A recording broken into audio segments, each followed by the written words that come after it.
He called me useless across his own table. The words landed like a plate thrown against a wall, sharp, loud, and impossible to ignore. For a moment, everything in the room stopped. The clink of silverware, the hum of the refrigerator, the small conversation of my grandchildren. Even the embroidered napkin under my hand seemed to hold its breath. He said, with that careless baritone he reserves for jokes that are meant to sting, "This useless old woman again?" And the room filled with a silence that felt like a judgment. I stood slowly, because that is how you stand at my age, not with the knee-jerk of youth, but with a measured movement that holds a life inside it. "Con permiso," I said, not loudly, only the whisper of manners I have carried since I was a girl. I walked out of the dining room, up the narrow stairs of the house Hector and I loved, and left the family staring at the empty place where my chair used to be. I went to bed with my clothes on, because waking later seemed like a thing for someone who had not been called useless by her son-in-law in front of her grandchildren. I thought of Hector as I lay there, of his hands, steady and warm, of his laugh when the radio played old boleros, of how we once balanced ledgers together, his handwriting on the margins, my careful columns in the notebook. I thought of the years we spent fixing roof tiles and bargaining with tenants, of the small shops we counted each month until the sums added up to something that could be called security. All those memories did not keep me asleep. They crowded me into sharp corners. I found myself getting up at 3 a.m, moving like a woman in a house with ghosts who make honest clocks stop. I went to the cedar chest in my bedroom, the one Hector bought on our 3rd year married because he said good wood keeps secrets. And I pulled out a box of papers we had accumulated over 4 decades.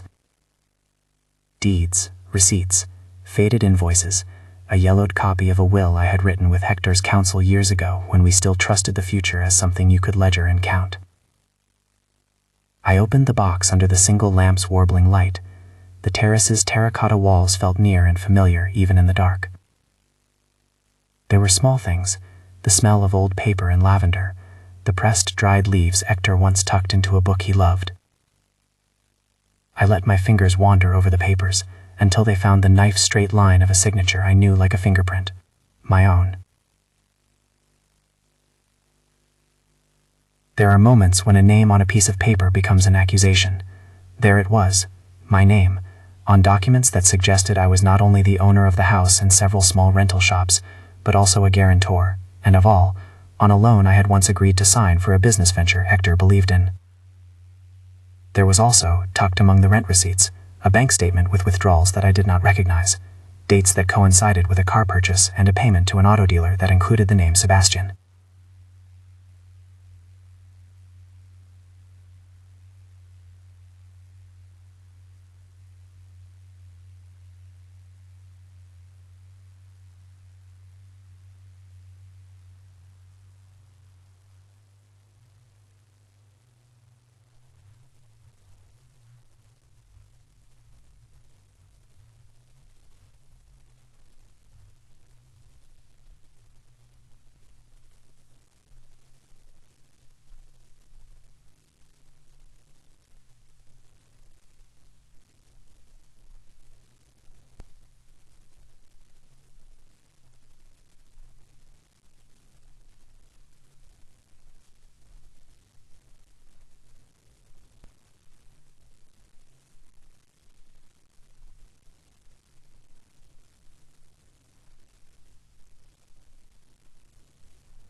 I sat on the floor among envelopes and receipts until the morning light blurred into the thin curtains.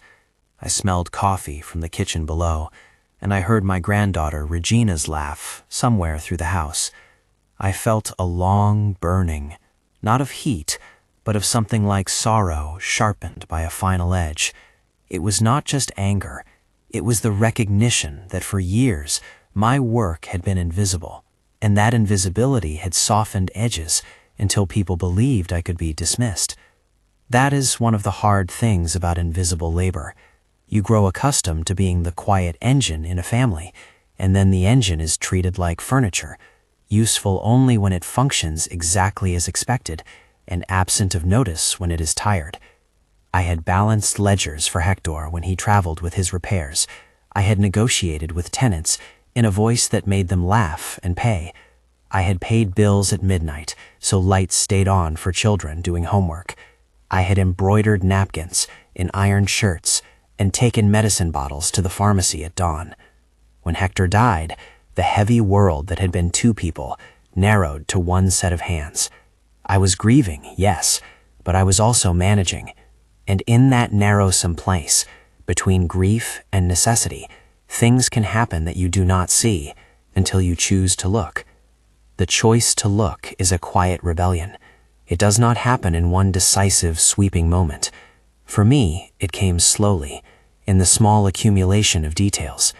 A rent check that did not clear on the same day as always, an envelope with a note that a payment had been redirected, Valeria's excuse that, "We're handling this, Mama, it's easier this way," the soft language of a daughter who thinks she knows better. I had believed Valeria. I believed her because love wears the form of trust. But the insult at the table became a kind of key. It opened a door I had been reluctant to approach. I called Don Mauricio at dawn. He has been our family's lawyer since before I could order coffee in this neighborhood. Don Mauricio is not a young man. His hair is the color of paper that has aged in sunlight, and he wears his suits like a uniform of calm. When I told him what happened, he did not rush me off the phone. He listened, the kind of listening people mistake for consent, but that actually gathers facts one by one. "Bring me the documents," he said, "and bring the ledger Hector kept. We will look. We will see what is here." I did not tell Don Mauricio everything over the phone. I wanted him to see the paper and the way my hand rested on the lines. It is different when someone sees the evidence. The stoicism that people try to wear in conversation cannot hide what ink and stamp and signature reveal. There is a dignity to paper. There is also the power of it. That morning, I put on a dress that fits me right. Simple, dark, the way Hector used to like me when we went out for small things. And I sat at the kitchen table. The table is old. Its surface shows rings of mugs from 30 years. The terracotta walls have a crack near the window. On the wall above the stove there is a small framed image of the Virgen de Guadalupe, a sign of the prayers whispered through loss. I made tea and watched steam unspool like patience.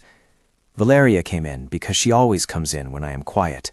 She stood in the doorway with her arms folded, the way daughters sometimes stand when they want to hold themselves together. Her mouth opened to say something comforting, perhaps to apologize, perhaps to explain, but she closed it. She has always had the capacity to be both gentle and distracted, and that morning, that mixture sat on her face. Sebastián pretended not to see me. He is tall and tends to fill a room, even when he is trying to be invisible. He has the kind of laugh that reaches quickly for the edges of a sentence to turn it into a joke. I watched him watch me. I am old enough to understand that people sometimes make cruel jokes in public to show they are secure, that a loud insult is a kind of armor. It seldom works. Armor hides the place inside that fears being small. It does not make a person larger. I could have done many things in that dining room after the insult. I could have shouted. I could have called out the money missing. I could have demanded explanations. But I knew two things then that steadied my hands. One, that a scene would feed gossip and not solutions. And two, that questions without documents are like nets with holes. You catch wind, but not fish. So I chose the small course of resolving to gather proof. Do not mistake me. This is not the same as revenge. Revenge wants to hurt. Protection wants to prevent further harm and to recover what is lost. It wants to preserve the dignity that was stripped in front of children who will remember how we acted. Dignity can be defended in public or quietly organized in the corner of a bedroom with a lamp and a cedar chest. I spent the morning going through everything in the box. There were deeds to a house with my name, a photocopy of the property titles to 3 small shops, and the reminders of rent, receipts with small scrawled numbers and a rhythm of months paid. There was also a folder labeled in Hector's handwriting, accounting. Hector wrote with a round hand, precise, as if the world could be tidy if you gave it columns. Within that folder, I found ledger entries listing the rents and expenses across years. I compared those to the bank statements. A line here, a withdrawal to Auto Dealer Indefinido, dated the month Sebastian bought a car. A transfer there, an amount moved to an account I did not recognize, described as loan payment.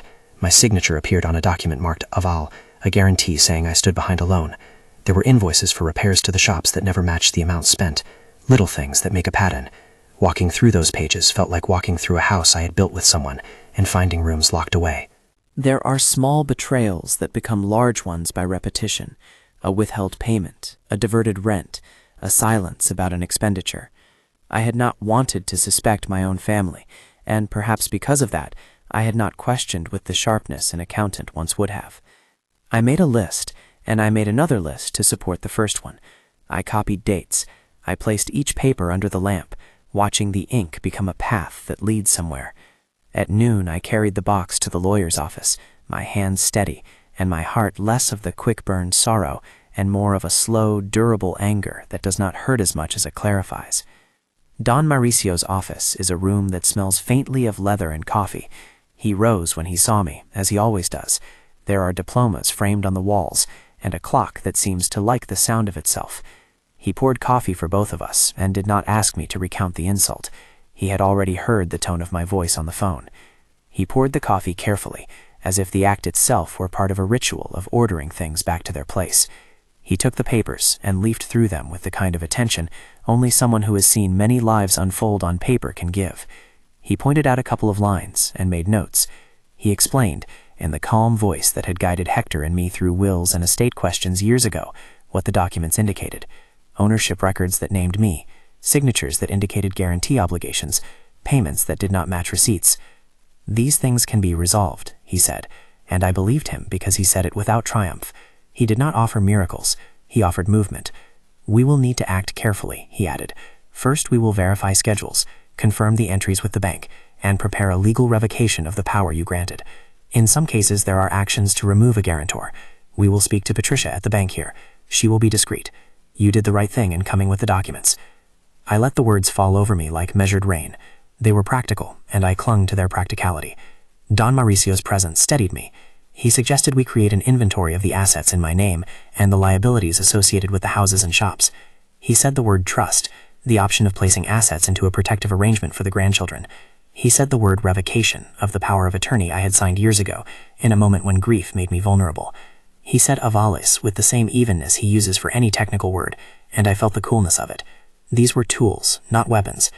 When he asked how I wanted to proceed, I sat with my hands folded around a warm cup and thought of Hector's laugh again. I thought of the afternoons we spent fighting with landlords and paying for a new roof. I thought of Regina drawing in pencil on a napkin, and Matteo falling asleep with his head on my lap as we counted coins. There were consequences to doing nothing. There were consequences to doing something. I had to choose a path that protected the children and reclaimed what had been misdirected, without turning family into an uninhabitable battlefield. I want them to understand there are responsibilities, I said. Not humiliation, understanding. I do not want threats. I want repair. He nodded, because he understands that justice as a principle means little if it erases people. We will make room for repair, he said, but repair must be accountable. There is a dignity in that language. It does not promise to erase mistakes. It does not pretend that apologies can fix financial holes. It does promise that if someone is willing to make amends, there will be a path to do so, one that is transparent and that protects those who are unable to protect themselves. For me, the stakes were both practical and symbolic. Practically, the house is mine, the shops provide income for the family, and there are debts tied to my name. Symbolically, when a young man calls his mother-in-law useless, what he is dismissing is decades of work, love, sacrifice. He is dismissing the story written in the ledger lines. Don Mauricio prepared a modest list of next steps. He wanted to verify entries with the bank. Patricia, he said, is someone who tends to be efficient and discreet. He wanted to draft a document revoking the limited power of attorney I had signed. He suggested reviewing the aval documents to see the conditions under which a guarantor could be released. He also suggested, gently, that we speak with Valeria alone before confronting Sebastian, so as not to create a spectacle that might harden defenses. You must decide how public you want this, he told me. Sometimes people respond better in private. Sometimes they need the incentive of official action. We can try the gentler path first. I told him I would like Valeria to know what I knew before anyone else hears from a bank. I wanted her to have the chance to be honest. I wanted her to have the chance to make things right. I wanted, too, to keep the grandchildren from seeing an all-out war. They are too young to remember the full weight of adults' mistakes. They deserve to keep the image of their family intact while we repair what has been damaged. When I left Don Mauricio's office, the sky was the soft blue of a day that has not yet decided what it will witness. I carried with me copies of documents, a notebook filled with pages of observations, and a steadier heart. The house felt both familiar and unfamiliar when I returned. Inside, the smell of corn and spices drifted from the kitchen. Valeria was sitting at the table with Regina beside her, both of them reading something on a tablet. Sebastian was in the patio with Matteo, laughing as if nothing of the morning had occurred. There are decisions that reveal a person's character not by what they do, but by how they try to keep what they have done a secret. The secret lives in the spaces beneath the ledger lines and in the small silences at dinner. I thought of the times I had assumed goodness and of how that assumption made me soft at the edges. But softness does not mean helplessness. That afternoon I called Valeria to speak, alone, quietly. She came to sit with me in the living room, and for a moment she simply held my hand. In that grip I felt decades of shared history, the lullabies I sang when her fever was high, the bandages I wrapped around scraped knees, the small triumphs of the day she left for university with a suitcase too heavy for her back. She is my daughter. I love her with the kind of love that is threaded into the warp of a life. But love does not exempt her from accountability. I told her what I had found. I watched her face as words fell like pebbles. They made ripples, shock, confusion, then something like guilt, and finally a protective argument on behalf of the family, and a claim that they had only tried to help, that they had sometimes needed the money for unexpected expenses. She said these things with a voice that was both child and adult, quick to soften and then harden. "Why didn't you tell me?" she asked at one point. It is a fair question, and one that made me realize how many of us live with assumptions about what others already know. "Why didn't you check?" she added, a mirror of the question I had been turning in my hands. "Because I trusted you," I said.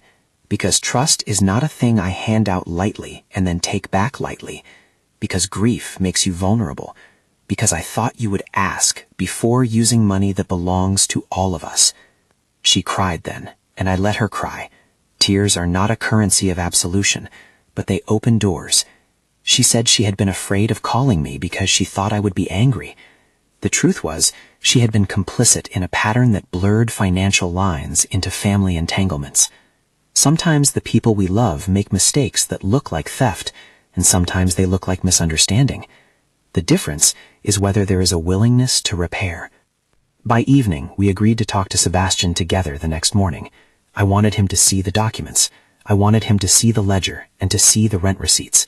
I wanted Valeria to stand with me, so the task was not framed as mother versus son-in-law. But before the next morning, I needed certainty that I had the legal backing to take steps that would protect what belonged to me and to my grandchildren. That night, I wrote a simple note and placed it on my bedside table. It said, "Keep the ledger. Keep the receipts. Remember, Hector." It was as if my handwriting could send a message to my own nerves that steadied them. I slept in fits and starts, with images that crossed like film strips. Hector sitting at the kitchen table with his pipe, the ledger open. Regina tracing the letters on a tombstone. Sebastian's laugh, sliced by his own words. When morning came, we had a plan that felt both delicate and decisive. I would ask Valeria to come to Don Mauricio's office with me. I would show the paper. I would ask for explanations and for a proposal to restore the missing sums. I would not, Don Mauricio advised, act in a way that would close off the possibility of repair. But I would also not be placated by apologies that were not accompanied by deeds. You learn, as you get older, that words can exist on the air and not touch anything. Promises are easy. Payments are harder. Work is the truest proof of intent. I resolved that morning not to seek vengeance, but to insist upon repair. I told myself I would be firm and fair. I told myself I would protect the grandchildren and give their parents a chance to choose responsibility over convenience. I left the house with the box of documents again under my arm. The terracotta walls watched me go, as if they too had been cataloging the small movements of a household. The air outside smelled of rain that had not fallen yet, and of the fried onions from the corner stand. As I walked through the neighborhood, neighbors nodded and offered the small salutations that mark a life that has been lived in one place for decades. They do not know the ledger entries that occupy my head. They only know my face, my upright way of walking, and the fact that I keep my curtains half closed because I like the shadow. At Don Mauricio's office, the papers were more than paper. They were a map. He suggested we ask Patricia at the bank for a meeting. He suggested drafting the revocation and preparing notices. He suggested carefully that if negotiation failed, we would have to consider formal measures to ensure the children's inheritance remained protected. There is a moral weight to doing what must be done. It is not light.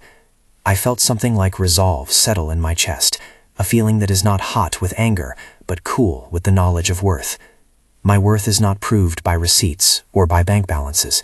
It is proved by the years I kept a family together, by the way I taught children to count, by the meals I made. But the world often measures worth in very small, very monetary ways. If a young man can point his finger and call you useless, the rest of the world begins to believe him, unless you show otherwise. I asked Don Mauricio to call Patricia himself. He agreed. He was efficient, as always. He wrote a note and made a call, and within an hour we had a tentative appointment. The next steps were forming themselves into a path that would not be easy, and I felt the old rhythms of duty and ledger-taking settle in me, like armor, soft, not heavy. I thought in that waiting space of repentance and repair. I thought of the truth that sometimes people commit harm not out of malice, but out of desperation. I did not want to punish. I wanted them to learn to stand up. I wanted Sebastian to learn to work, to watch his payments, to say a name and be proud of it. I wanted Valeria to look at the columns and understand that love does not cancel responsibility. When I stepped back into the house that afternoon, the table was set as if the world intended normalcy. Children played, and the afternoon light laid itself across the tiles. I sat in my chair and folded my hands and waited. There is a particular peace in waiting when one has made the decision to act. It is not an explosive peace, but a steady one that knows what must be done and does not rush to be loud about it. That night, as I lay in bed with my hands folded over the cover, Regina crept into the room and curled against my side. She is still small enough to fit beneath my arm like a soft bundle. She smelled like soap and the outside air. She mumbled something about school and dreams and the world beyond our house. I stroked her hair and thought of the trust we owe our children, not only to keep them fed or clothed, but to teach them how to be people who keep their promises. There was, somewhere in the house, the slow ticking of the clock that marks the passing of a life. I am 70 now, and I have learned that time is a strange friend. Impatient, yes, but also an ally when you are patient with it. The next morning, I told myself, we would begin to speak with clarity. The ledger would no longer be a quiet list in a cedar chest. The documents would be read aloud, and the patterns exposed. Sometimes the most surprising thing is not that someone will be shocked by a woman's resolve. It is that they will be shocked into finally seeing what has always been there. I have always been there. I have always been the one who counts. The surprise for them will be the day they discover that the person they labeled useless was the careful calculator who kept their house standing. When I closed my eyes to sleep that night, the last thing I thought was not fury, but a small, stubborn hope. If we could turn this into a lesson for the children, if we could turn this humiliation into an opportunity for repair, then perhaps dignity would not be a thing I had to defend alone. Perhaps it would be a value shared by a family that had once lost its way. At dawn, I woke before the rooster, put on my coat, and took the documents with me again. The house was sleeping, and in the street the air smelled of dew. I walked with the quiet determination of a woman who has decided to be practical about justice. I walked to the lawyer's office, and did not look back at the house until the neighbor's little dog barked at my heels and the sun lifted above the terracotta roof. When Don Mauricio opened the door, he had a look that told me he had already begun. He had made a call to Patricia at the bank, he said, and she had agreed to meet after he prepared a review of the ledger. He had also found an old notation on Hector's will that suggested a pathway for setting aside certain assets for the grandchildren. He set the word fideicomiso with the respect of someone who knows the weight of that word, and I heard it as a possible shelter for what was vulnerable and small. He looked up from the papers and met my eyes directly. "Are you ready?" he asked. I set the box down on the desk, opened it like a woman opening a small chest of truths, and laid out the papers in a neat row. My hands did not shake. I have kept accounts all my life. My hands know when numbers are true and when they are not. He began to sort through them, and as he did, I felt the weight of the morning settle into the room, the hum of possibility, the risk of conflict, and the glimmer of the time when, perhaps, repair might be possible. He cleared his throat and looked up. "We will speak with Patricia," he said. "We will prepare notices for the revocation of the power you signed. We will ask for a confirmation of the payments. We will prepare an offer for restitution, and, if they accept, an agreement that includes therapy and a schedule of payments. If they do not, we will consider more formal measures. But let's begin with honesty." I nodded, because that is what I do when the path is wise. I did not know how Sebastian would respond. I did not know whether Valeria would stand with me when the ledger was read aloud. I did not know whether the bank, in its careful way, would move quickly or defer. I only knew that the next step was to bring the ledger into daylight, to let paper speak where words had failed. As he wrote notes and made calls, my phone vibrated in my bag. I did not check it immediately. Sometimes the worst thing is the impulse to be distracted. The ledger is a discipline of attention, and I have been faithful to it all my life. I let Don Mauricio make the arrangements and watched the clock on the wall as if it were a compass. When the appointment with Patricia at the bank was set for late morning, I felt the shape of the day tighten into something purposeful. There are moments that ask you to be more than reactive. They ask you to be an architect of the future. Today, we were going to build a road back to fairness, or at least lay the first stones. I left the office with copies of the documents in hand, in the steady knowledge that the next hours would require both firmness and mercy. The part of me that is Hector's partner, the accountant who once balanced columns with him, felt reawakened. The part that is a grandmother wanted to shelter the children from the uglier parts. The part that is a mother wanted the children to learn that dignity must sometimes be defended. As I walked back through the neighborhood, a neighbor called out that she had seen my granddaughter at the market and that she was doing well. Small kindnesses make a life, I thought. Small kindnesses, in the honest counting of numbers. In the kitchen that afternoon, I made a pot of stew and set a place for myself at the table as if nothing had happened. I did not pretend nothing had happened. I placed the plate down because it is important that children see elders eat and not be shamed into disappearing. I set the napkin on my lap and smoothed its embroidered edge with my thumb. The stitches had a little fray in one corner from when Regina once tugged at it in play. The napkin had known so many hands. That night I remained awake later than usual, looking at the small things that make a household a home, the dent in the coffee table, the photograph of Hector and me with younger faces, the small statue of the Virgin with chipped paint where we had once accidentally knocked it. I thought of the conversations that would have to happen. Valeria with honesty, Sebastian with work, myself with patience and resolve. There is a peculiar satisfaction in the beginning of a struggle when you know you are right. Not a satisfaction that tastes like joy, but one that feels like the clearing of a fog. It makes you see the path ahead in a way you could not before. I felt that diminishing fog as I prepared for the next morning's meeting. When dawn came, the house smelled of tamales being reheated and of the mundanity of life that moves on even when you are deciding the fate of a family. I took the papers one more time, arranged them as neatly as I could in my bag, and left. The sun caught the terracotta tile and turned it the color of an old coin. I walked with a steady step. The day was going to ask for honest words, and I would give them. I did not know what face Sebastian would make when he saw the ledger. I did not know whether he would apologize or flee. I did not know whether Valeria would stand by us with courage. I only knew that the next morning, in the presence of paper and a lawyer who had long guided our household, we would set the family on a path that either led toward repair or else clarified that repair would be harder than a simple apology. When I arrived at Don Mauricio's office, he greeted me with the cool calm of someone who has guided families through storms.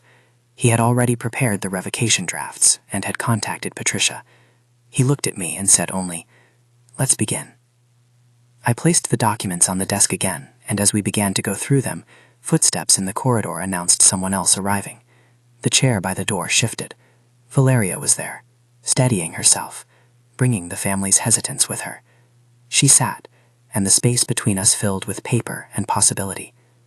Don Mauricio glanced up, his pen poised, and then, with a measured breath, he began to speak the words that would put our private ledger into public order, words that would either make room for repair or demand accountability. I listened the way I have listened my whole life, closely, with attention to detail, with an understanding that numbers tell truths, and that people's reactions will reveal their intentions. The morning had begun. The next steps would be hard, but if dignity needed witnesses, then we would call them. If fairness needed accounts, then we would balance them. The door closed behind us, and in that small office, under the soft light and the watchful diplomas, the process began. Don Mauricio spoke with a measured clarity that made the papers feel heavier as he read. He pointed to a line, then another, and the entries unfurled like a small, stubborn story. Rent collected here, payment to a car dealer there, a transfer to an account with a name I did not recognize. He did not shout. He does not shout. His voice has the slow cadence of someone who has watched many families attempt to put a life back together and has learned that speed without precision only makes more work. The door opened, and Sebastian entered with the kind of swagger that fills a room whether you wanted to or not. He sat without asking, as if this office belonged to the kind of man who felt entitled to seats. For a moment he looked at the papers with a mocking smile, the kind a man wears when he thinks a problem will go away if he does not look at it long enough. Then Don Mauricio began reading aloud the ledger entries that showed rent payments being diverted, that showed a withdrawal labeled as a loan payment the same month a new car was registered. Sebastian's smile thinned. He blinked. He was larger than he had been in the dining room that day. Here, under the light, he looked like someone whose joke had met the ledger and found that paper does not laugh. Valeria held my hand without turning her head. I felt the press of her fingers, warm, a little damp, and it steadied me. She had not moved to the chair of accusation. She sat as a daughter must, between the two of us, part of both worlds, both protector and defender. That day I needed her not to choose sides, but to choose truth.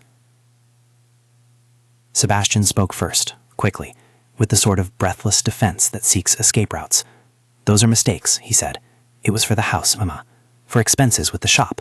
Things came up. You know how it gets." "Show me a receipt," Don Mauricio said. "Show me where that payment was used for the shop. The ledger and the bank statements are the receipts. Tell me where the money went." He fumbled with explanations that sounded like fragments stitched together. Repairs, taxes, a neighbor's emergency. Here and there he named a number that did not fit the entries. There was a silence when Don Mauricio asked for specifics. He shifted in his chair as if trying to escape the truth by changing posture. "I believed you were managing it," Valeria said quietly, and her voice trembled with the weight of realization. I trusted. I thought, I didn't want to worry you at a time you were grieving. It wasn't about worrying me, I said. My voice did not rise. It has not needed to. Years of balancing columns have taught me how to say the essential things plainly. It wasn't about respect. It was about asking. It was about the children and their future. Don Mauricio looked at Sebastián and then at Valeria. There are 3 things we can do right now, he said. We can draft a restitution proposal, an offer that describes how the missing funds will be returned with the schedule of payments. It can include conditions, therapy with a professional who can work with family dynamics, an employment plan, and a commitment to transparent monthly accounting. Or we prepare a more formal claim that involves court action to recover funds and to protect the properties in question while legal processes unfold. Between those paths, we will try negotiation first, but understand, a formal claim remains an option if the negotiation fails. I listened. The ledger had become more than paper. Now it was a map with roads to either repair or hard consequences. I wanted them to choose repair, to show the children that responsibility could be reclaimed. I also wanted to be clear that forgiveness does not erase obligations. Words without action do not change a ledger. I will propose terms, I said, because this isn't only money. It's a matter of trust with children who need a stable home. I will accept a plan if it honors the children's future and if the payments are real. I want a guarantee, a schedule, a professional to guide the family, and an account that the bank confirms is meant for restitution, not personal spending. If those things do not happen, then the other path must be taken. Don Mauricio nodded and began to write, his pen moving with the same certainty that I had once used in column totals.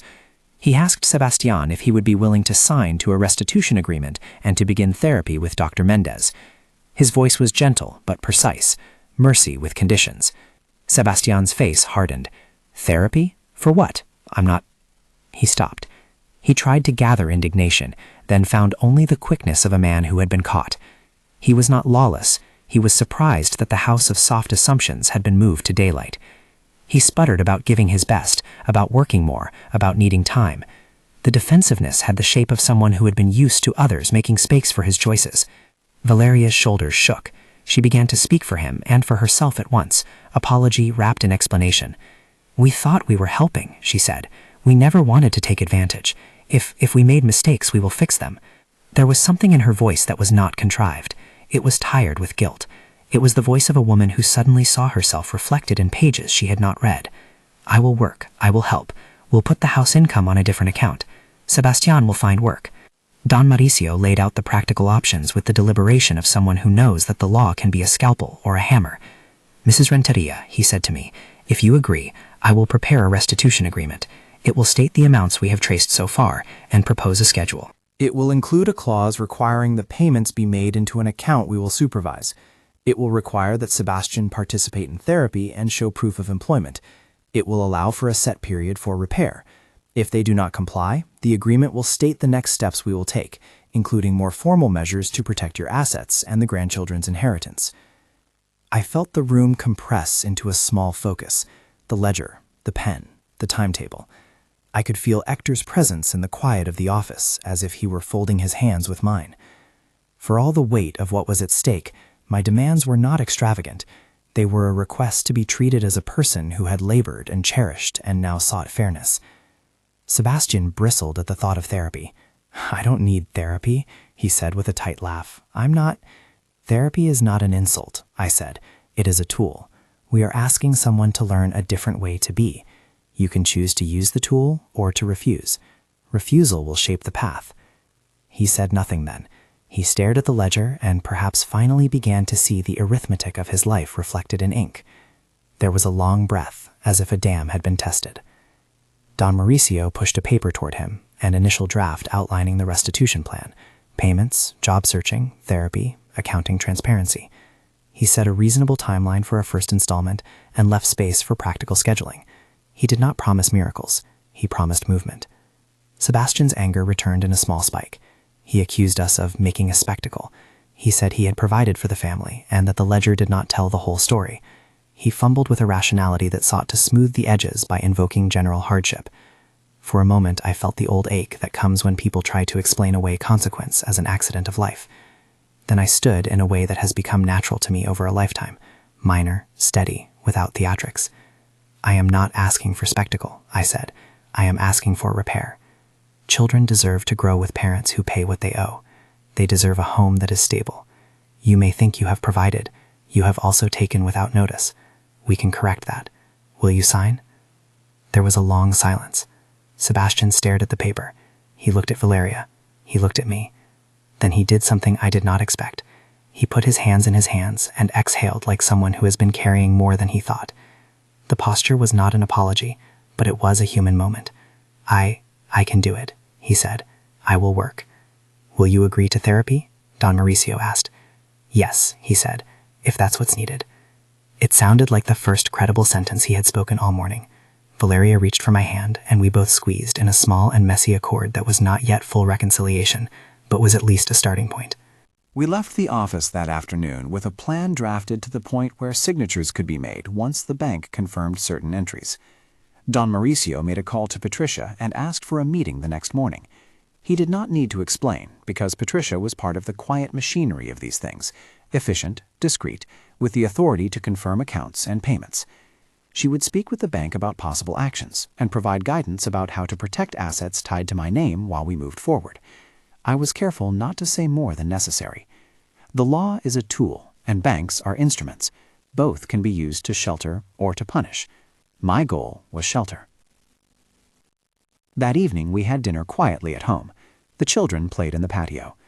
The napkin at my place had the soft embroidery of years, and I smoothed it as I ate. There was relief that a path had been set, and fear that paths sometimes bend. I prayed the Virgen de Guadalupe's small prayer at the edge of my mind, the kind of prayer that slips between hands that count ledgers and hands that hold grandchildren. It is a prayer of gratitude for strength, and for the hope that people will choose to repair what they have broken. The next morning, the bank called Sebastian. It was not a dramatic scene with yelling. It was a clean administrative ring that found him at a neighbor's house. I do not know what he heard first, the soft voice identifying itself, the terms that would be used. But I know what I felt when Don Mauricio, calm as ever, told me he had made the call, and that Patricia had confirmed receipt of our request for revocation of certain authorities previously granted. She had also confirmed that the bank would place certain protective flags on accounts tied to assets in my name while the restitution plan was finalized. The bank's process is indefinido in specifics, but Patricia's tone told me the effect. Transactions that had been previously easy to redirect would not be so easy now. When the call reached Sebastian, he went pale. He had believed with the comfortable certainty of someone who had always found doors open, but the flow of money would continue. That small administrative ring was the sound of liftoff from a life of convenience. He felt it as a sudden absence. He called Valeria immediately, then me, then anyone who would listen. I let the calls go to voicemail. There was a strange satisfaction in the quiet, a sober pleasure that comes when systems answer to truth. Patricia had acted as a neutral instrument, not a judge. She had done what banks do, protected the interests of an account holder when presented with legal inquiry. I did not feel triumph. I felt relief, and the deep, sensible satisfaction of someone who had been diligent, and who had decided to protect what was hers, and what belonged to grandchildren too young to understand titles and ledgers. I expected anger from Sebastian. I also expected bargaining. What I did not expect was the almost immediate clarity that comes when consequence meets avoidance. He had to choose between angry words and the work of making amends. He chose the latter because the alternative threatened not only his pride, but the roof over the children's heads. In the days that followed, we settled into a rhythm of accounting and small, slow repair. The restitution agreement was signed with Don Mauricio's oversight. It proposed an initial payment, modest but symbolic, to demonstrate good faith. It required Sebastian to seek steady employment and to attend weekly sessions with Dr. Mendez, a therapist whom Don Mauricio recommended. I met Dr. Mendez in a sunlit office that smelled faintly of lemon. He had a calm manner and the sort of patience that does not expect overnight miracles. He was also practical. He set family sessions that first week and individual sessions for Sebastian. The first therapy meeting was awkward. A therapist's office can expose faults like light on a wall shows dust. Sebastian sat across from Dr. Mendez and shifted in his chair, as if trying to find a posture that would make him less accountable. He spoke quickly at first, stories of pressure, of debt, of choices he had made that seemed reasonable at the time. Then the words stopped. The therapist asked what he wanted to repair. For the first time, Sebastian said the name of the thing that mattered. I want my kids to have a home. It is a small sentence, but in it he named a truth that the ledger had only hinted at. Some bad choices come from fear, and some from laziness, but both can be met by steady work. He started to find odd jobs, repair work, deliveries, anything that would bring income. For a man who had relied on the comfort of redirections, work was a new metric of dignity. He learned to keep simple receipts. He learned to show them to Don Mauricio. He learned to sit each Saturday with Valeria and list the week's income and expenses. It was not graceful at first. He missed deadlines, he forgot a payment. The restitution schedule had penalties, another kind of gravity that reminded him that words without payments are just air. But he came back and made up the missed amounts. Valeria, too, took the work with a seriousness that steadied me. She began attending financial counseling sessions I suggested, not as a punishment but as an education. I taught her small things again, how to read a bank statement, how to reconcile rent receipts, how to track a simple ledger. She would sit at the kitchen table and we would turn the pages slowly, my finger on the lines, her hand on the pen. It was like teaching a child to write a name, small, incremental, precise. She learned to ask before spending. She learned that help does not mean the right to decide alone. The months that followed were a montage of practicalities and small reconciliations. I made regular visits to the bank, not for spectacle, but to ensure that rent checks were deposited to the protective account we had arranged, and that the children's inheritance remained insulated from future misdirection. Patricia handled those visits with a professional kindness. She did not moralize, she did not judge.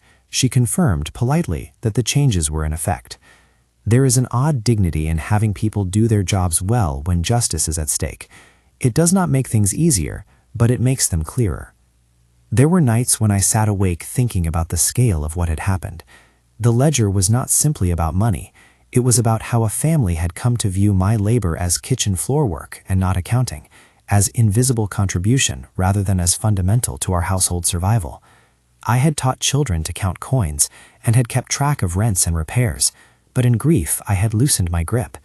I learned then that grief can rearrange household power in dangerous ways unless one is vigilant. There were also tender moments that did not belong to the ledger. Regina learnt to set the table and would place my napkin carefully on my lap, smoothing the frayed corner as if repairing fabric were a metaphor for restoring relationships. Matteo began asking to help with small chores and proudly handed me a receipt he had scribbled himself, pretending to be an accountant. These were the things that mattered more than any restitution. They were the seedlings of repair. At times, Sebastian faltered. He would be late with a payment, or he would promise a larger installment and then deliver a smaller one. Valeria would call me from the patio, embarrassed, and I would sit with her and remind her that repair is not a straight line. I would remind her that there is no clean path out of mistakes, only the daily work of choosing correctly. I did not scold, I guided. We made a rule. Any missed payment required immediate explanation and an adjusted plan. Transparency became our currency. Therapy helped in small ways that mattered. Dr. Mendez taught us simple rules for conversation. Do not speak when tired. Do not sign documents without reading them. Do not make financial decisions without an agreed-upon review. He worked with Sebastian on impulse control and with Valeria on boundaries. He asked me, on occasion, to name the ways I needed respect that had nothing to do with money. I told him I needed not to be spoken to with contempt at the table. I needed the children to see their grandmother as a person who had a past and a skill set and a right to be consulted. He suggested family exercises, small sessions where we spoke of household roles, of future plans, and of what dignity looked like in practice. The exercises were clumsy at first, but over time they settled into a ritual. Money began to trickle back into the restitution account, not enough to restore all that had been moved, but enough to show a trajectory. Sebastian worked a steady job for a while. He saved up and replaced the car payment that had been questionable in the ledger. He apologized in a way that was not theatrical. He wrote a letter to me and Valeria and read it aloud in a family meeting, explaining the pressures he had felt, the mistakes he had made, and his plans to continue making amends. Apology does not erase ledgers, but it is the first step in aligning the heart with action. Over months, I made small changes in my life that felt like reclaiming space. I opened a new savings account in my own name at a bank branch that felt comfortable and transparent, not as a defensive fortress, but as a practice of independence. I moved my rent checks to deposit directly into the protective account we agreed upon, and I set aside a small amount for myself every month. The first time I bought something simply because I wanted it, a soft scarf in a deep blue, I felt a flush of something like permission. It was not indulgence, it was recognition that after a lifetime of giving, I had the right to small comforts. I started going to the small bookstore down the street, where the owner remembered Hector's jokes. I bought a book of essays on gardens. I sat in the cafe by the window and watched the street. There is a joy in being an observer after years of labor being the engine. I slept in the big bed again, with the yellowed cedar scent around it. I moved the ledger into a side drawer, but kept it visible. No hiding, no indifference. The family did not mend all at once. There were dropped threads that required reweaving. There were nights where Sebastian drank too much and remembered the ledger as a bowl of boiling water not yet cooled. There were moments of silence between Valeria and me, where old wounds peeked through. But there were also clear markers of growth: a signed payment on time, a therapy session completed, a child's drawing of our house hung on the wall with pride. One afternoon, months after the ledger had first been opened, Sebastian knocked on my door. He did not enter with swagger. He came with a folded piece of paper and the careful gait of a man who had learned to wait before he speaks. He sat, put the paper between us, and said simply, "This is the schedule you asked for. I made it with help. I'm sorry." It was not a monumental moment. It was smaller and truer, a man showing up with proof of change. Valeria wept then, quietly, like someone who had been given the chance to rebuild her life without collapse. I felt a mixture of relief and sorrow. Forgiveness does not forget. It is an act that requires both grace and discipline. We agreed, over the next months, to continue therapy in cycles and to have quarterly meetings with Don Mauricio to review the restitution schedule. We agreed on consequences for missed payments that were not about punishment for its own sake, but about the necessity of accountability. We wrote an agreement that included a clause of mediation if disputes arose. We included a small provision to place some assets into a trust, fideicomiso, for the grandchildren's benefit. Don Mauricio handled the language. The word had weight. To set something aside for children is to acknowledge the duty that binds generations. There were rewards along the way that had nothing to do with money. One evening, when the light fell across the tiles in stripes, Regina brought me a drawing where she had written in a child's hand, "Abuela counts our money and hugs us." I keep that drawing on the wall because it is a small truth. The children saw me as a steward, not as a joke. In the quiet moments, I reflected on what had led us to that place. The humiliation at the table was the spark, but the kindling had been decades of unspoken roles, of gendered expectations, and of grief that softened vigilance. I do not excuse what happened. I explain it so that others might see how easy it is to slip when sorrow blurs the edges. I have learned that dignity demands both inner strength and outer structures. The structures are legal and financial, but the inner work is about boundaries and the clarity to insist upon them. There were practical lessons I wished others had learned before the ledger opened. Keep copies of documents. Have more than one person aware of financial arrangements. Set clear rules about what counts as shared funds and what belongs to one person. Consult professionals early. But I do not give prescriptions as if they were universal. I tell them as possibilities, tools to consult with someone who understands the law and with people who can help. Each family is a small country with its own laws and treaties. Slowly, with steady payments and therapy, Sebastian's anger dissolved into a kind of sober industry. He learned to take pleasure in honest labor. He sometimes returned after work and sat with his children on the patio, and I watched him become less of a caricature and more of a person who could bear his mistakes. Valeria learned to ask for help and to listen when accounts did not match receipts. She learned that love is not a permit to act without consent. As for me, I discovered the quiet delight of being consulted again. When decisions about the shops came up, Valeria and Sebastian would knock on my door and ask me to come to the table. The first time I was asked to sign a repair estimate with full information and an explanation of why the repair was necessary, I felt as if the ledger had been returned to its rightful guardian. It is one of the small dignities of life to be trusted with decisions you have always helped make. There were moments of reconciliation that felt almost ordinary. A shared dinner where conversation flowed without barbs.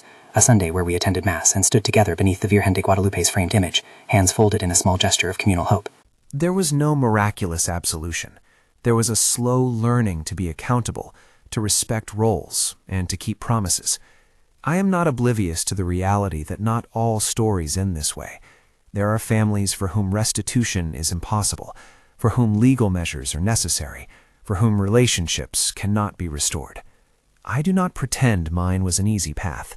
It required paperwork, firm decisions, uncomfortable conversations, and the willingness to insist upon consequences. But the story shows that dignity can be reclaimed without seeking revenge, that forgiveness can be conditional, practical, and life-preserving, and that elders have a right to protect what they have built. In the months after the ledger came into light, I allowed small pleasures to return as part of the reclaiming of myself. I bought the blue scarf and wore it on a windy day while walking to the market. I sat in the cafe and read aloud to Regina the essays on gardens, and she laughed at my pronunciation. I reclaimed my bedroom and put a small vase of fresh flowers on the dresser.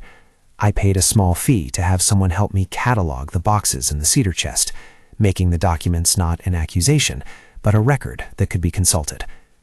The grandchildren came to understand in their own way that adults sometimes fall, and that mending is a work that requires visible steps.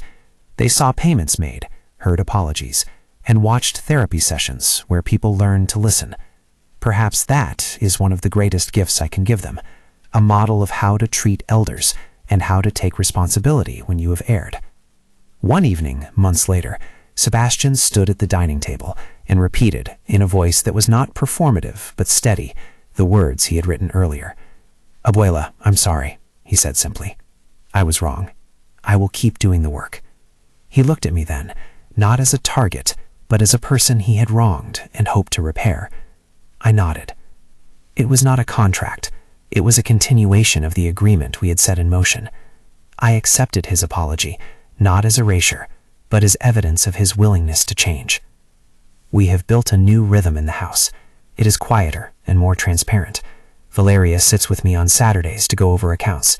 Sebastian comes to the family meetings and reports his work. The restitution payments continue in a schedule that sometimes wobbles, but holds. Therapy remains a resource, not a punishment. Children see the steadiness of accountability. I teach them to fold napkins and to count coins. They learn that counting things matters. The ledger remains on a shelf, not hidden, not displayed as a trophy. It is a reminder of a time we almost lost our way, and of the practical choices that brought us back. If you ask me what surprised me most about the whole affair, I would say this. Not that a man could call his mother-in-law useless, some people will always be thoughtless, but that a family could, when faced with truth, choose to repair rather than to burn the house down. That is the humbling part. It is the part that made me believe in the possibility of repair. I am 70 now, and I have learned that dignity is both stubborn and fragile. It must be defended with patience and with practical steps. It must be taught to children by how we act, not only by what we say. I refuse to be shamed into disappearing. I refuse to let a careless insult become the truth of my life. I chose instead to gather the papers and to let them speak. If there is a lesson I would leave with anyone who hears this story, it is this. Do not mistake kindness for weakness. Kindness can coexist with firm boundaries. Protect what you have built in ways that preserve relationships, but that do not allow them to erode under the weight of convenience. Consult professionals when the path is unclear. Teach your children to respect elders, not only with words, but with accountability. And remember that forgiveness is a road, not a bridge you cross in one step. When people ask me how Sebastian reacted when the bank called and when the revocation papers were filed, I say, he was shocked, yes, but shock can be a beginning. It woke him. It forced him to choose work over excuse. It made him face the arithmetic of his life. That shock did not solve everything, but it set the conditions for repair. I do not take joy in another's pain. The hardest thing has been to hold compassion for people who made choices that hurt our children and me. But justice without mercy is not repair, and mercy without justice can be careless. We found a balance that allowed the children to keep their home and allowed us to reclaim what was rightfully ours. The work continues, but the arc of movement has been towards responsibility. If you have been in a place where someone dismissed you as useless, remember that the way out is not always loud. It can be paperwork in a cedar chest, a lawyer who listens, a bank that secures what's necessary, a therapist who teaches new habits, and a family that chooses repair over ruin. It can be the quiet act of opening a ledger and saying, with the calm of long experience, "This is not how we will live." Share if you know someone who needed to hear about setting boundaries with love, and leave a comment if you have a story of repair or a question about how we navigated the path. This is how our family learned to count again, not just coins, but trust.